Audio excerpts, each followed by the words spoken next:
Kaya nga. Hoy, mag-ingat kayo dyan. May babaeng umiiyak dyan at siya ay delikado. Pag may nakita kayong babaeng umiiyak, sumbong sa mga tanod, ha? Oo, sige. Sana ba tayo? Hindi ko nga alam eh. Baka siya yung sinasabi nila, Day. Oo nga! May tatawag ko ng tanod. Hindi niyo kasi ako naiintindihan. Iniwan ako ng asawa ko. Ano po bang nangyari, ate? Bigla niya lang akong iniwan. Hindi ko makakalimutan yung araw na iniwan niya ako.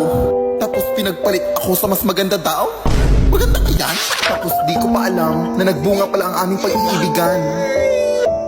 Ng saging. At saka sanggol, syempre. Wala akong mapakain sa anak ko.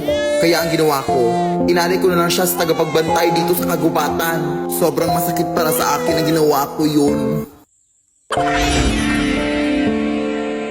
Pero ito ay hindi nagustuhan ng tagapagbantay. Kaya pinarusahan niya ako. Hindi na daw ako titigil sa pag-iyak. Yan ang di niyo alam. Hala, sorry, te. Nakakaiyak naman pala yung story mo. Asan? Ayun yung babae umiyak ko. Huli mo na. Ha? Hoy! Huli ka na rin. Delikado kang babae ka.